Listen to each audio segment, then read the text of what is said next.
Hello everyone, welcome back to my channel. ಇವತ್ತು ಬೆಳಗ್ಗೆ ಬ್ರೇಕ್ಫಾಸ್ಟ್ಗೆ ಚಪಾತಿ ಮತ್ತು ಸ್ಪ್ರಿಂಗ್ ಆನಿಯನ್ ಗೊಜ್ಜು ಮಾಡ್ತಾಯಿದ್ದೀನಿ. ಈ ಸೀಸನಲ್ಲಿ ಸ್ಪ್ರಿಂಗ್ ಆನಿಯನ್ ಸಿಗೋದಷ್ಟೇ, ಹಂಗಾಗಿ ಅದನ್ನು ಎಷ್ಟಾಗತ್ತೋ ಅಷ್ಟು ಬಳಸೋಣ ಅಂತ. ಸ್ಪ್ರಿಂಗ್ ಆನಿಯನ್ನ ನಮ್ಮ ಮನೇಲಿ ಇನ್ಯಾವುದಕ್ಕೂ ಅಷ್ಟು ಯೂಸ್ ಮಾಡಲ್ಲ, ಮಾಡಿದ್ರೆ ಒಂದು ಫ್ರೈಡ್ ರೈಸ್ಗೆ ಏನಾದರೂ ಹಾಕ್ಕೋಬೋದಷ್ಟೇ. ಸೊ ಗೊಜ್ಜಾದರೆ ಎಲ್ರಿಗೂ ಇಷ್ಟ, ತಿಂತಾರೆ. ಹಾಗಾಗಿ ಚಪಾತಿಗೆ ಇವತ್ತು ಸ್ಪ್ರಿಂಗ್ ಆನಿಯನ್ ಗೊಜ್ಜು. ಅದನ್ನು ಹೇಗೆ ಮಾಡೋದು ಅಂತ ನೋಡ್ಕೊಂಬರೋಣ.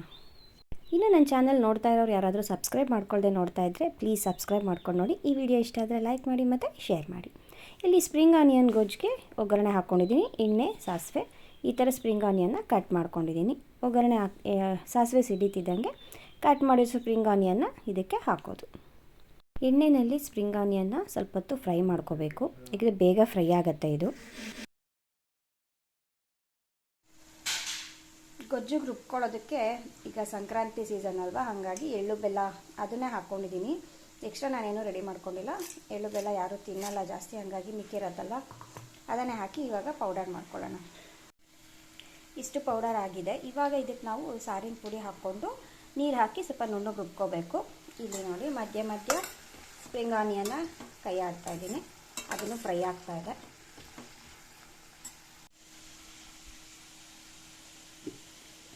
ಈಗ ಪೌಡರ್ನ ರುಬ್ಕೊಂಡಿದ್ದಾಗಿದೆ, ನುಣ್ಣಗೆ ರುಬ್ಕೊಂಡಿದ್ದೀನಿ. ಇಲ್ಲಿ ಸ್ಪ್ರಿಂಗ್ ಆನಿಯನ್ನ ಫ್ರೈ ಮಾಡ್ತಾಯಿದ್ದೀನಿ. ಇದು ಇನ್ನೊಂದು ಸ್ವಲ್ಪ ಫ್ರೈ ಆಗಬೇಕು.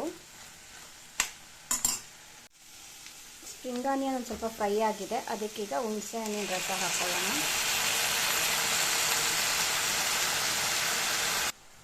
ಹುಣಸೆ ಹಣ್ಣಿನ ರಸ ಹಾಕಿದೆ, ಕರೆಂಟ್ ಹೋಯಿತು. ಸೊ ವಿಡಿಯೋದಲ್ಲಿ ಸ್ವಲ್ಪ ಡಲ್ಲಾಗೆ ಕಾಣುತ್ತೆ. ಈಗ ಇದು ಇನ್ನೊಂದು ಸ್ವಲ್ಪ ಹುಣಸೆಹಣ್ಣಿನ ರಸದಲ್ಲಿ ಬೇಯಲಿ ಒಂದೆರಡು ನಿಮಿಷ.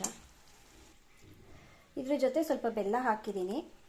ಬೆಲ್ಲ ಇದರಲ್ಲೇ ಕರಗುತ್ತೆ ಅದು ಕುದಿಯೋ ಅಷ್ಟರಲ್ಲಿ ಅಂತ. ನಾನು ಸ್ವಲ್ಪ ಬೆಲ್ಲ ಜಾಸ್ತಿ ಹಾಕಿದ್ದೀನಿ. ನಿಮಗೆ ಕಮ್ಮಿ ಬೇಕು ಅಂದರೆ ಬೆಲ್ಲ ಸ್ವಲ್ಪ ಕಮ್ಮಿ ಹಾಕ್ಕೋಬೋದು. ಅದು ಬೆಂದಿದೆ ಸ್ಪ್ರಿಂಗ್ ಆನಿಯನ್. ಈಗ ಅದಕ್ಕೆ ನಾವು ರುಬ್ಕೊಂಡಿರೋ ಮಸಾಲಾನ ಆ್ಯಡ್ ಮಾಡೋಣ.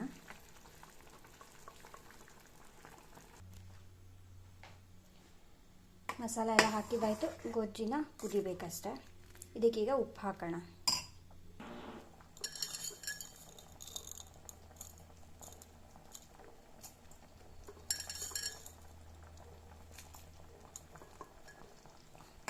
ಒಂದು ರೌಂಡ್ ಕುದ್ರೆ ಗೊಜ್ಜು ರೆಡಿ. ಇದ್ರ ಜೊತೆ ಇವತ್ತು ಚಪಾತಿ ಮಾಡಿದ್ದೀನಿ, ಚಪಾತಿಗೆ ರೆಡಿ ಮಾಡ್ಕೊಂಡಿದ್ದೀನಿ. ಇನ್ನು ಚಪಾತಿ ಮಾಡಬೇಕು. ಕರೆಂಟ್ ಬೇರೆ ಇಲ್ಲ, ಟೈಮ್ ಆಗಿಬಿಟ್ಟಿದೆ ಇವತ್ತು.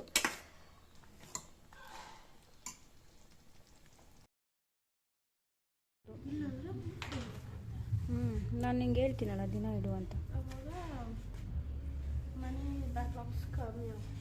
ದೀಪ್ತಿ ಹೋಟ್ಲು, ಧೃತಿ ಲೇಟ್ ಅಲ್ವಾ, ಹಾಗಾಗಿ ಇವಾಗ ಸ್ನಾನ ಆಯಿತು, ಪೂಜೆನೂ ಮುಗೀತು. ಈಗ ಚಪಾತಿ ಮಾಡ್ತಾಯಿದ್ದೀನಿ. ಹಸ್ಬೆಂಡ್ಗೆ ಟಿಫನ್ ಕೊಡ್ತಾಯಿದ್ದೀವಿ, ಅವರು ಟಿಫನ್ ಮುಗಿಸ್ಕೊತಾರೆ. ಅಷ್ಟರಲ್ಲಿ ನಾನು ಧೃತಿ ಇಬ್ಬರು ಚಪಾತಿ ಮಾಡಿಕೊಂಡು ತಿನ್ನಬೇಕು. ಇವತ್ತು ಅಡುಗೆಗೆ ಬಂದು ಬೂದ್ಗುಂಬಳಕಾಯಿ ಹಾಕಿ ಮಜ್ಜಿಗೆ ಹುಳಿ ಮಾಡ್ತಾಯಿದ್ದೀನಿ. ಬೂದ್ಗುಂಬಳಕಾಯಿ ಬೇಯೋಕ್ಕಿಟ್ಟಿದ್ದೀನಿ, ಈ ಕಡೆ ಅದಕ್ಕೆ ರುಬ್ಬಿಟ್ಕೊಂಡಿದ್ದೀನಿ ಮಜ್ಜಿಗೆ ಹುಳಿಗೆ ಏನು ಬೇಕೋ ಅದನ್ನು. ಪಾಪ ಧೃತಿ ಹೊರಡೋ ಅರ್ಜೆಂಟಲ್ಲಿ ಹವಾಯಿ ಚಪ್ಪಲಿ ಹಾಕ್ಕೊಂಡು ಹೋಗ್ತಾ ಇದ್ದಾಳೆ, ಶೂಸ್ ಬಿಟ್ಟು ಯೂನಿಫಾರ್ಮ್ಗೆ ಅಲ್ವಾದ್ರು. ಅಷ್ಟೊಂದು ಎಕ್ಸೈಟ್ಮೆಂಟಾ ಎಕ್ಸಾಮ್ ಬರೆಯೋಕ್ಕೆ? ಇಲ್ವಾ? ಚೂರು ಇಲ್ಲ. ಬಾಯ್ ಬಾಯ್.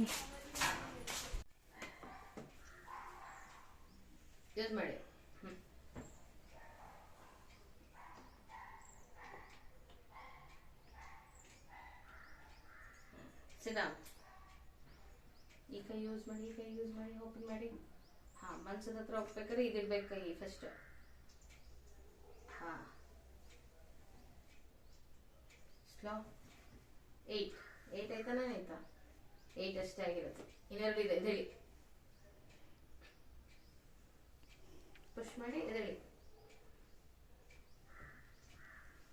ಹಾಂ, ಗುಡ್. Sit down. ಇದು ಫಾಸ್ಟ್ ಸಿಟ್ಟಿಂಗ್. ಈ ಕಡೆ ಶಿಫ್ಟ್ ಮಾಡಿ ಸೊಂಟ ಕುತ್ಕೊಬೇಕಾದ್ರೆ ಹಾಗೆ ಕೈ ಬಿಡಿ. ನಾನು ಶೋಲ್ಡರ್ ಹತ್ರ ಇಟ್ಕೊಂಡಿದ್ದೀನಿ. ಹಾಂ, ಬೀಳಲ್ಲ, ಭಯ ಪಡಬೇಡಿ. ನಡಿಗೆ.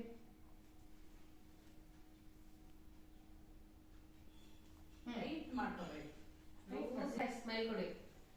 ಹಾಯ್ ಹೇಳ್ಬಿಡಿ ಒಂದ್ಸಲ. ಹಾಂ, ನಡೀರಿ ಇವಾಗ. ಹಾಂ, ನಡ್ಕೊಂಡು ನಡೀರಿ. ನಾರ್ಮಲ್ ಮೂಮೆಂಟ್ ಅಲ್ಲಿ ತನಕ ಸ್ಟಾಪ್ ಮಾಡಬಾರ್ದು. ಬೆಂಡ್ ಆಗಬೇಡಿ, ಎತ್ತಿಡಿ. Very good. ಕುಂಟುಬೇಡಿ, ವೇಟ್ ಹಾಕಿ ಇನ್ನೊಂದು ಎತ್ತಿಡಿ. ಹಾಂ, ಗುಡ್.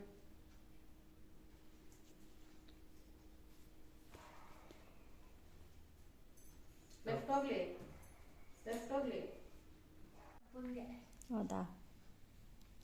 ಇಂಜೆಕ್ಷನ್ ನಾನು ಏನು ಗುರು ಈ ರೇಂಜಿಗೆ ಇಂಜೆಕ್ಷನ್ ಬರ್ಕೊಟ್ಟಿದ್ದಾರೆ. 8-12 ಇಂಜೆಕ್ಷನ್ ಇರೋದಿಲ್ಲಿ. ವಾ, ಫುಲ್ ಬಿಲ್ಸ್ ಎಲ್ಲ ಸಪ್ರೇಟ್ ಮಾಡ್ತಾ ಇದ್ದಾಳೆ ದೀಪ್ತಿ. ನಾನು ಈ ವಿಡಿಯೋನ ಇಲ್ಲಿಗೆ ಎಂಡ್ ಮಾಡ್ತಾ ಇದ್ದೀನಿ. ನೆಕ್ಸ್ಟ್ ವಿಡಿಯೋದಲ್ಲಿ ಸಿಗ್ತೀನಿ. Enjoy every moment, have fun, bye.